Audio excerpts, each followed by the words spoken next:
Hey guys, this is Captain Frugal reporting for duty, giving you my weekly comic book review for July 26, 2023.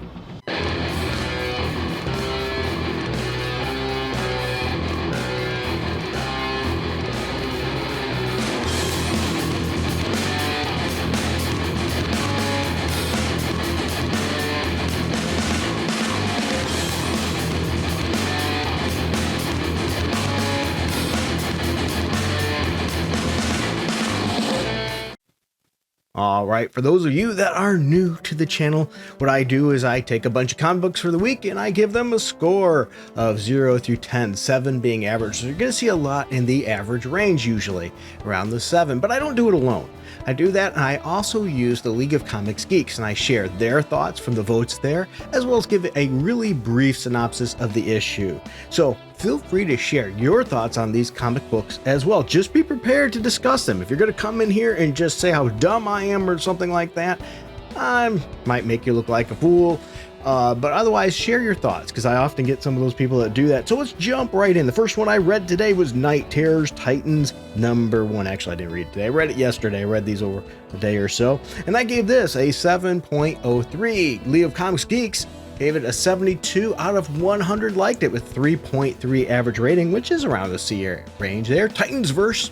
Terror Titans. The kids are not all right after plummeting into the nightmare realm. The remaining members of the Titans come face to face with a fever dream turned reality, the Terror Titans. These warped versions of our heroes are prepared to do anything to become the next Justice League, even kill. And it's written by Andrew Constant, which, you know, I butcher names here. Art by Scott Goldwinski. I thought it was decent art. I think Cyborg in one panel looks really freaky in this. It's a decent issue. It's off to a decent start. All right, for those of you also unaware, you might hear my notes here. It's a clicking of my pen that hear me keeping track of everything. So jumping to the next one, if you will, was the Amazing Spider-Man issue number 30. I gave it a 7 out of 10 and 90 out of 105. Liked it with a 3.7 average rating on League of Comics Geeks. Spidey goes one last round with the new and improved Doc Ock. Yeah, because he changed his tentacle arms. Doc Ock can really put up a fight with these arms. So can Spider-Man fight his way back? Can he hold his own? Well, only time will tell. Writer is Zeb Wells, which has been consistently ruining this character, but maybe this issue will be different. Artist Ed McGuinness, and now here's my thoughts on it. I thought it was good art. Actually, this issue was filled with good action as well. It has a lame ending in it though, but to be fair, the lame ending going on and on about Kamala Khan here is probably better than that whole special issue we had about Kamala Khan. It made more sense than that whole thing. So there we have that. At least I will find it funny here that anytime he's leaving, the writer Zeb Wells leaves alone Mary Jane and the other characters, it tends to be a better issue. That shows you how much he's stinking it up with the background cast. Well, anyway, before I go on to the next issue, I just want to take a moment to say thank you to these people here. Without these people, this channel definitely would not be possible. They help support the channel month by month and enable me to have the opportunity to do these things. So thank these people. They truly deserve it. They are amazing. Thank you. And if you want to help out too, you can like, subscribe, hit that notification bell, and you can help out too with things like Patreon or Subscribe Star, or even look down below in the links. You'll see a link that you can even give a one-time donation. So let's continue to move on. Next one I read was Avengers #3. I gave this a 6.9 out of 10, though 147 out of 155 liked it with a 3.8 average rating on League of Comics Geeks. The first tribulation event strikes the Earth. The Avengers fly into action, and we get a bunch of fighting. Yeah, the multiverse greatest monsters descend. And that's the whole thing right there. I'm not even going to go farther than that. It's more multiverse stuff. How much multiverse do we need to do? It seems like every single franchise is hitting the multiverse thing. They're beating it to death. Jed McKay wrote this issue, once again, multiversing us, and the artist is Carlos Villa. I thought that the issue starts way too slow. That's why I gave this one such a negative score. It just takes way too many pages to get this story moving. It's like they really padded it for a trade or something. This took way too long, and the art's okay, but it's not great. It's, how do I put it? There is, I will say though, some nice Avengers internal conflict here. I liked that. struggling with leadership, if you will. And it's pretty cool because classic Avengers has a lot of struggling like that when you have a lot of powerful characters butting heads. But as I said, we're dipping into the multiverse well in pretty much everything all the time. And it's just, in my opinion, too much. What are your thoughts on the multiverse? Are they hitting this multiverse well way too much? Or am I just being the old man yelling, it's time to get off my lawn? I don't know. It seems like, to me, almost every single title right now, especially in Marvel and a little bit in DC, is doing the multiverse thing. All right, the next one was the Avengers Beyond, number 5. I gave it a 7.02 out of 10, 9 out of 13. Liked it with a 3.5 average rating. Let me think that not a lot of people are probably buying this. Yeah. New York has fallen. The Lost One steps over the broken bodies of heroes and villains alike in his search for the Beyonder, who cowers in the shadows without his powers. Outplayed and outmaneuvered, the Avengers have one last chance to snatch desperate victory from the jaws of unimaginable defeat. And Derek Landy was the writer. Penciler was Greg Land. So yes, you know you're going to get a lot of that Greg Land style of art, which I don't hate his art. Don't get me wrong. I really wish he would learn to not trace so much on faces, though. So anyway, I thought this was the usual Land faces. Decent art otherwise. Okay story, but really nothing special. Once again, this is a trend I've been seeing lately, last couple months. Just a lot of mid-tier, mid-level books. Not saying anything necessarily terrible, but they lack something to be that's really great. So if you find something that's really great, grab onto that and share it, because I think we can use it. And speaking of great, if you like the sound and how I do these videos, I am actually using a Moore Step 1, as you can see here in this picture, and a Donner, which is this Donner preamplifier is used to power additional power for my Shure microphone, because this microphone is power hungry. If you like that, I'm going to leave links down below where you can go through Amazon to check those things out. And if you use those and choose to get some of those things for yourself, I get a little bit. It's an affiliate link. So thanks for helping me out and the channel. All right, Cosmic Ghost Rider issue number 5. I gave it a 7.3, 15 out of 20 liked on a League of Comics Geeks with a 3.5 average rating. So yeah, it's around C tier there too. Cosmic Ghost Rider has been tested like never before as he's battled his own twisted alter ego across the galaxy. But now, trapped on an isolated moon, he must face off against an entire horde of cosmic Ghost Riders. And when you get a lot of them all together, well, let's be honest, you have some really, really weird stuff going on. A lot of shooting, a lot of fighting, and a little bit of fun. What can I say there?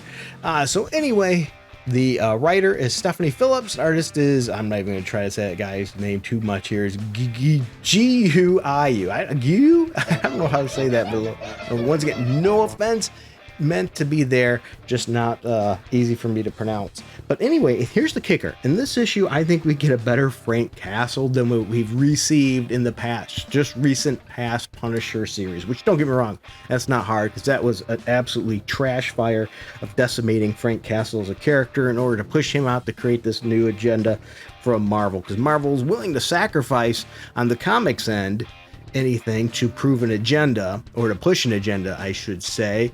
Now, will Disney be willing to do that for long? Only time will tell. Doesn't appear we're seeing that in the MCU yet. But my question is, do we really need another Cosmic Ghost Rider at the end? Yes, we get another one. This is a problem we're getting in all comics in general, because everyone thinks that they have to look just like them or have the same sexuality this hero does, that otherwise they cannot relate to that character. So no character is special anymore because there's 50 zillion different variants running around of the same character. This dilutes the character of what makes them special. It really saddens me on that. I give this issue a 7.3, but the more I think about it, I might maybe consider knocking it down a little bit because I'm sick of that. What is your thoughts? Do you think that Marvel in particular, maybe DC a little bit too, is really going overboard with the multiple versions of characters and diluting what makes them special in the first place? Now, the next one I read is Daredevil, but not Daredevil alone, Daredevil and Echo issue number 3. I gave this a 7.1 out of 10. League of Comics Geeks said 25 out of 28 liked it with the 4 average rating. we have Chasing Ghosts. Demogoblin is awoken a dangerous and violent force beneath the streets of Hell's Kitchen. Luckily, Daredevil doesn't only have friends in high places, he's got them in low ones too. All the way down, we're talking there. And guess what? We get Ghost Rider in this issue, which I thought was pretty cool. Writer was Taboo. Writer was also B. Earl. Artist Phil Noto. And I said, well, you know what? I gave this book a 7.1. I thought decent art, decent story. More action would have been nice, though, in this issue. And this issue is the conclusion of this part. So it might be an interesting couple issues to get if you like this cast of characters. Otherwise, you might want to skip it. Nothing super spectacular, but nothing bad either. So if you're looking for something to read, this might just be in your wheelhouse. The next one I read was Deadpool number 9, which I gave a 7.01. 42 out of 42 liked it with a 4.2 average rating. A lot of 4.2s there, huh? At the mercy of the Horned Emperor, Deadpool has been in a lot of tough spots, but this is definitely the first time he's been captured by an altered cloud head person. When we say it like that, it seems weird, but this is some real trouble. Can even his new paramour or giant symbiote dog save him? And his writer was Alyssa Wong, artist Luigi Zagaria. And here's the thing, as I said, I gave it a 7.1. I thought the art style could use more detail. It's something I've been seeing a lot more issues of DC and Marvel for the last year. More streamlined, simplistic art style. My guess is so they can crank them out faster, or it's just the trend of the day. I don't know. I don't care for it much. I know the interesting thing here is look at this panel. How did she hit those swords? Her arms were too short for that, but okay, whatever it is. Really crazy Deadpool story here that sets the journey. How do I put this? We get a horny ending. How about that? We'll just leave it at that as a little fun thing, a horny ending. All right, going from that to something a little bit more serious in tone, because let's be honest, that the tone of that was pretty goofy. But you know, you sort of expect that when you get that character of Deadpool, you're going to get some goofy stuff, so I don't have any problem with that. This next issue, I thought the cover was absolutely fantastic, and it was Danny Ketch, Ghost Rider number 3, which I gave a 7.4. 9 out of 10 liked it with a 4 average rating, so not a lot of people are reading this. I thought this cover was cool. I think they could have done a little better with Johnny Blaze drawing him in there, but it's better cover than the interior art. Scarecrow is unleashed. A mysterious broker has powered up Ghost Rider's next nemesis, and it's going to take the combined hellfire of Rider John and Jahua. It's going to take the Ghost Riders. Let's just say that, okay? We have Howard Mackey as the writer, artist Daniel Piccoletto or Picciotto. I'm sorry once again. Sorry for that. I thought it was good art. Yeah, it's an interesting story. And this, I think, could make a really good ongoing type of series with these Ghost Riders. But I think we're getting a little bit of that in the main Ghost Rider title, though, as we're seeing more than one Ghost Rider in that. So who knows? I know it seems like, though, that Marvel is giving a big push to the Ghost Riders. So expect something's going to be coming up here. Something's got to drop. I don't know if they're testing the waters with the comic books or what, but I've been noticing a lot of Ghost Rider stuff. The next issue I read was The Incredible Hulk. The Incredible Hulk number 2, where I gave a 7.04. Was it really incredible? Well, 149 out of 149 liked on Leo Comics Geeks with a 4.4 average rating, where I gave it a 7.04. The mother of horrors demands her freedom, and in order to make it happen, her most dutiful servant, a terrifying monstrosity who calls herself the Eldest, seeks to reclaim the wayward son of monsters, the Hulk himself. It's a dark tale. It is. It really is. Philip Kennedy Johnson's writing a dark tale here with the artist and colorist Nick Klein. Now, here's the thing, though. Why do writers have to keep using religion and twisting religion into craziness? It seems like once again, this is one of those tropes they keep doing. They have to always use religion as a bad thing. Seriously, get some help. Stop with that. Otherwise, it's an okay story with some decent art. It's dark art in a dark sort of stylistic way. If that's the kind of thing you like with your Hulk, you might want to check this one out. You might really enjoy it. The next one's another cover I thought was a pretty cool cover for a book, and that was The Invincible Iron Man number 8, which I gave a 7.05. 71 out of 76 liked it at League of Comics Geeks with a 4.1 average rating. As the X-Men throw their latest Hellfire Gala, Iron Man has to contend with the new Stark Sentinels. Flying through New York, can Tony stop these mutant hunting machines alone? Well, probably not, so Emma Frost is in the issue as well. Writers Jerry Duggan, artist Juan Ruggieri, which once again I butcher names, apologize. Thought once again cool cover, good art. I'm interested in the cast. I like it. And this remains to be an interesting Iron Man series for me. I've been enjoying it. Have you been checking out Iron Man? I know one of my particular viewers is a huge Iron Man aficionado, and she's awesome and always schools me on Iron Man, and I appreciate it. I love her insights. So don't be afraid to share those things with me. I greatly appreciate it. The next one I read was She-Hulk number 15, where I gave a 7.011. Yeah, I know, odd score. But 60 out of 61 liked it on League of Comics Geeks with a 4.3 average rating. Yeah, Scoundrel pushes She-Hulk to the limit in her final push to save all of New York City from her newest rogue, which is a pretty lame rogue. But anyway, meanwhile, the Fight Club has their hands full taking on the alien horde. I have to say, I find the Fight Club pretty interesting. I gotta give them credit for that. Writer Rainbow Rowell, artist Andreas, sorry, butchered your name. And this is the last issue of this series because they are relaunching it again as the Sensational She-Hulk. In other words, the sales were low. They don't want to admit that, but that's the case. They keep doing that to keep pumping up sales. It's a marketing tactic to drum up sales. If they were super high, they wouldn't have had to do that. It really wasn't a bad issue. And the art continues to just be okay. Remember I mentioned earlier that simplistic style? Well, that's what we get more of here. That very, very simplistic style. And that's, I don't know what the deal is with that, but they seem to like it. The next one I read was Ultimate Invasion number 2. I gave a 7.12. 176 out of 180 liked it with a 4.1 average rating from League of Comics Geeks. The maker plans to make sure Earth's mightiest heroes never become heroes at all. And then he can reshape the universe into exactly what he wants it to be. So yes, more multi-universal things from writer Jonathan Hickman and penciler Brian Hitch. Oh boy. Here we go, more multi-universe stuff. Hickman is known for really long, drawn-out stories, and this does not appear to be any different. But I will say, I'm finding the story interesting, so I'm going to stick with it for a little bit and see what happens as I give it a 7.12. But if it's like your normal Hickman, it's going to get boring and really long-winded in a short period of time. I hope I'm wrong, but I fear that I'm right.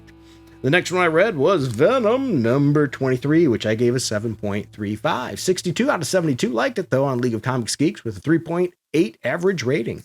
A new vision of Toxin. Toxin is the offspring of the most dangerous symbiote in the history of the Marvel Universe. Carnage, if you were not aware. But while Carnage and Cletus Cassidy are separated, and both are devising machinations and plans of cosmic bloodshed and conquest, what is the progeny been doing? Well, what will Dylan, Brock, and the Venom symbiote survive through this when they come face to face with their latest terrifying Toxin? Plus, Toxin isn't the only symbiote in the story who is unlike anything you've ever seen. The symbiote family is about to grow a little larger. Yes, larger yet because, we don't have enough of those. And what's coming to change the saga of symbiotes forever? Boy, they've been already changing a lot in this series.